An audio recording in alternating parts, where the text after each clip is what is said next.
जगदीश हरे स्वामी जय जगदीश हरे। જ્યારે આપણે ગૌચારણનો મનોરથ કરીએ ત્યારે આમ ગાયોના વચ્ચે ઠાકોરજી બિરાજે એટલે ક્યાંક આપણે એ ભાવ કરીએ છીએ કે ઠાકોરજી આજે આ ગાયોના વચ્ચે વિરાજમાન થયા છે। ક્યારેક કોઈક અવસર એવો આવશે કે મને સાક્ષાત પ્રભુના એ ગાયોના વચ્ચે દર્શન થશે। આ મનોરથ એટલે કઈ નાની વસ્તુ નથી। This મનોરથ is actually you are giving the positive affirmation to your own subconscious mind that you want this to happen.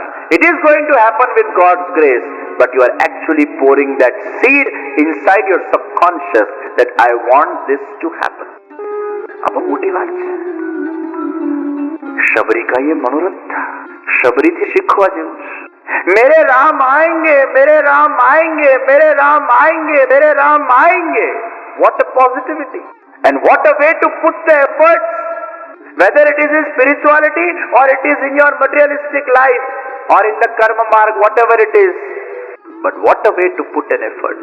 ગુરુએ કીધું છે રામ આવશે એટલે આવશે અને પછી શબરીથી આપણે શીખીએ આમ રોજ ફૂલ બિછાવતી પણ એ ફૂલ બિછાવે ને ત્યારે એના મોઢા પર સ્માઇલ હતી। So what Shabri is teaching us, when you are putting any effort, first of all put a smile on your face.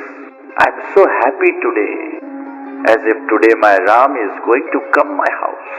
Happy face. પ્રસન્નતાથી ફૂલ બિછાવે છે શબરી। પછી એ જ પાછું સજાવટ, ડેલી રૂટીન, એ જ બોર, એ જ એઠા બોર અને પછી આમ પ્રતીક્ષા કરીને બેઠી હોય, આમ દ્વારના ઉપર આમ નજર કરીને બેઠી હોય, અભી આएंगे, અભી આएंगे, અભી આएंगे અને પછી રામ આવતા નથી એટલે વળી પાછું બધું પાછું ફૂલોને પાછા લઈને અને વળી પાછી સૂઈ જાય, પાછી સવારે ઉઠે એટલે એ જ હોપ आज आएंगे, पाछा एक प्रसन्नता। अरे पुरुषार्थ करना हो शबरी से सीखो, धैर्य रखना हो शबरी से सीखो और पॉजिटिव होप रखना हो शबरी से सीखो। पॉजिटिव एफर्मेशंस अपने सबकॉन्शियस को कैसे देना ये शबरी से सीखो। नहीं आवे नो विचार ज नहीं, no negative thought, stay always positive. एक negative thought can ruin your dreams. One small doubt on your own self that you cannot achieve it, it ruins everything. So always have that positivity. આ જેટલું પણ સર્જન આપણે જોઈએ છે ના દુનિયાના અંદર, જેટલા વૈજ્ઞાનિકોએ આ જેટલા ઇન્વેન્શન્સ કર્યા છે એ કોઈના બુદ્ધિની કમાલ છે, એના હોપની કમાલ છે, એના ધૈર્યની કમાલ છે, એના પુરુષાર્થની કમાલ છે, એના વિઝનની કમાલ છે, એનો પોતાના ઉપરનો આત્મવિશ્વાસની એક કમાલ છે અને ઈશ્વર ઉપરના એના વિશ્વાસની એક કમાલ છે કે એને પહેલા બિલીવ કર્યું ધીસ ઇઝ પોસિબલ। એક પક્ષીને ઉડતા એક વૈજ્ઞાનિકે વિચાર કરી લીધો કે માણસને પણ ઉડાવી શકાય છે। આપણા જેવો તો વિચાર કર્યા કેવી રીતે ઉડતો હશે પક્ષી, એમાંથી જ ઊંચો ના આવે તો પ્લેન બનાવવાનો વિચાર ક્યાંથી કરે ભાઈ? આપણે આ કથામાંથી સિદ્ધાંત લઈને જવાનું છે, આ મારાથી નથી શક્ય, આ નહીં થઈ શકે, આ બધા બેરિયર્સ છે which we have to cut out. These all are the barriers. કેમ આપણે આદર્શ જીવન ન જીવી શકીએ? કેમ આપણે દિવ્ય જીવન ન જીવી શકીએ? કેમ આપણે આ જ પાત્રોને આપણા જીવનના આદર્શ બનાવીને આપણું આત્મકલ્યાણ ના કરી શકીએ? આપણે કરી શકીએ। We have to give that hope. This is possible. તો અસંભવને સંભવ ઈશ્વરની કૃપાથી કરવાની શક્તિ એ વ્યક્તિના અંદર છે। કરદમજી અને દેવહૂતિ એક આદર્શ પતિ પત્ની છે।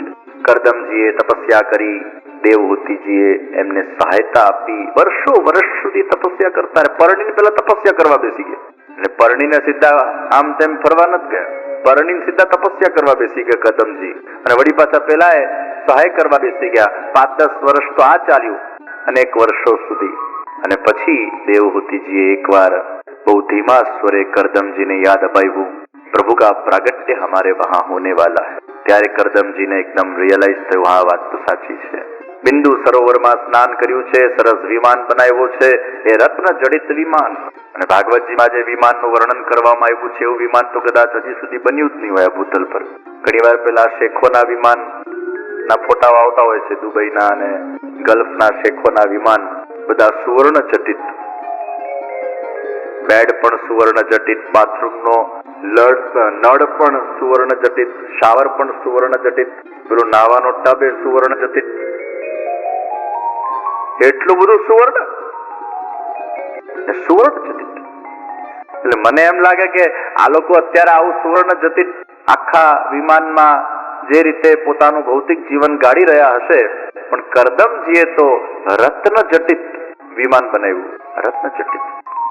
અને એમાં કરદમ દેવહૂતિજીએ વિહાર કર્યો છે.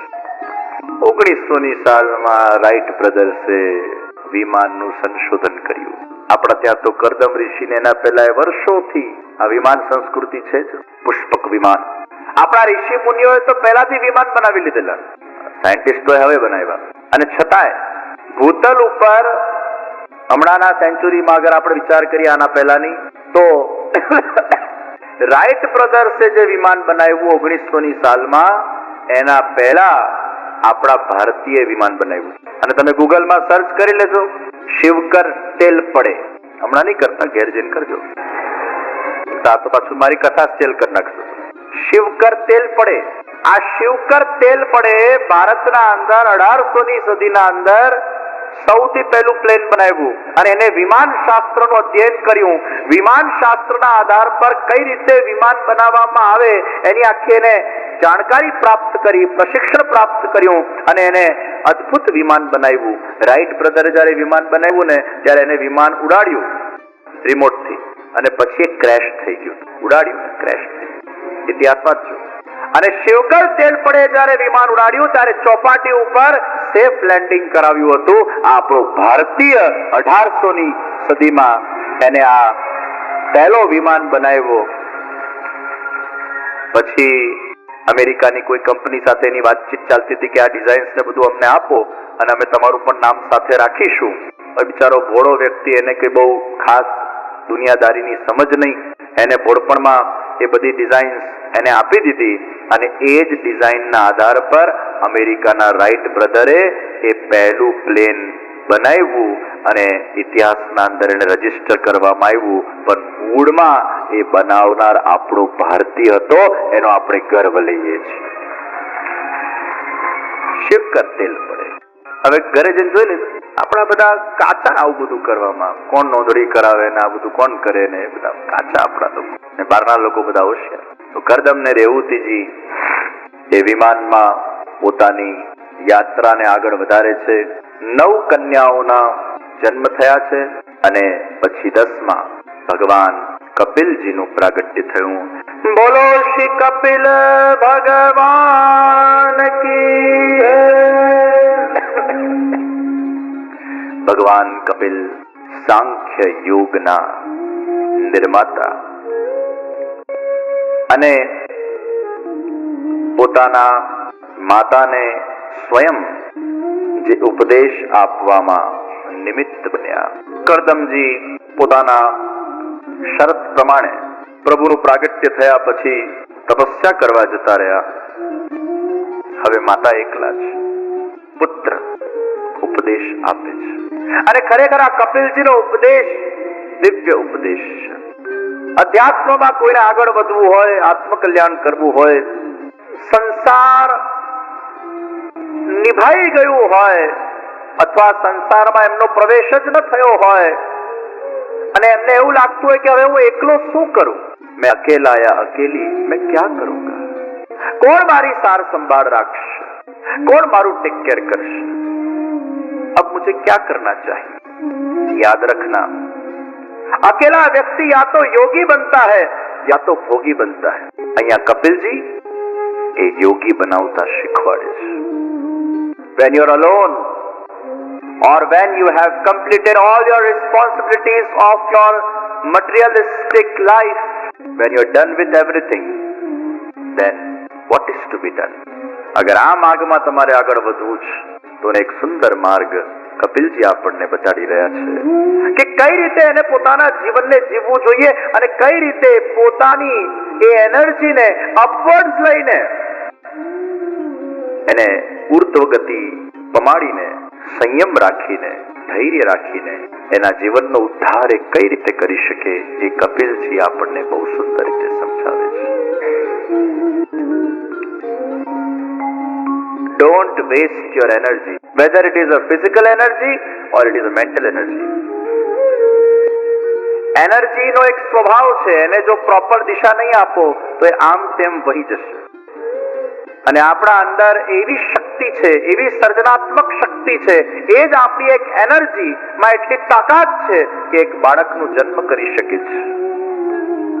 વિચાર કરો, એ જ એનર્જીને અગર વ્યક્તિ અપવર્ડ લઈ જાય તો વ્યક્તિમાં કેટલી શક્તિ પેદા થઈ શકે, કેવો યોગ થઈ શકે, એ જીવનના અંદર કંઈક પામી શકે, કંઈક અનુભવી શકે, કઈ ઉચ્ચતમ લક્ષ્યને હાસિલ કરી શકે અને પોતાનો ઉદ્ધાર કરી શકે.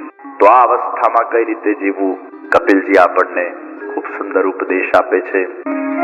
સાર રૂપ આ ઉપદેશમાંથી 9 રત્નો એ સમજવા જેવા છે. કયા 9 રત્નો છે અને આ નવરત્નને અગર કોઈ વ્યક્તિ ધારણ કરી લે એનું જીવન ધન્ય બની જાય છે. આ 9 વાતોને તમારા ચિત્તમાં ને મનમાં કંડારીને રાખજો. જે લોકોને ખરેખર પોતાનો ઉદ્ધાર કરવું છે, આ 9 વાતો કઈ છે? અદ્ભુત વાતો છે. અને આ 9 વાતોને વાગોળજો, વારંવાર એને યાદ કરજો, આ 9 વાતોને લખી રાખજો. આ તમારા જીવનમાં રત્ન સમાન વાતો છે, એ તમારા લાઈફને પ્રેશિયસ બનાવી દેશે. वो कौन सी 9 बातें कपिल जी ने कही है? સૌથી પહેલી વાત, શાસ્ત્ર વિહિત ધર્મોનું પાલન કરવું. When you are moving towards the pathway of spirituality and when you have decided now I am done with all the materialistic things and now ultimate goal of my life is to reach God's abode, you need to make a firm resolution inside within you કે શાસ્ત્ર વિહિત ધર્મોનું જ હું પાલન કરું. સૌથી પહેલું રત્ન, શાસ્ત્ર વિહિત ધર્મોનું પાલન કરવું. બીજું રત્ન, પ્રારબ્ધ અનુસાર જે મળે એમાં સંતોષ રાખવો. જરા પણ અસંતુષ્ટ ન થવું, ઓવર એક્સપેક્ટેશન્સ નહીં રાખવી, ઈચ્છાઓને ધીરે ધીરે સમાપ્ત કરી દેવી. જે કંઈ પણ મળે પ્રારબ્ધ અનુસાર એનો સહર્ષ સ્વીકાર, good or bad, no complaints whatsoever. આ બીજું રત્ન છે. ત્રીજું રત્ન, ગુરુજનોના ચરણની પૂજા અર્થાત અર્ચન, અર્થાત આદર. ગુરુજનોને આદર, એમનું સંગ, એમના સત્સંગમાં રહેવું અને એમના આશીર્વાદો પ્રાપ્ત કરવા, આ ત્રીજું રત્ન છે. સમય સમય પર એ ગુરુના આશીર્વાદ પ્રાપ્ત થતા રહે, એ ગુરુની સન્મુખતા પ્રાપ્ત થતી રહે, એ ગુરુનું જ્ઞાનોપદેશ પ્રાપ્ત થતું રહે.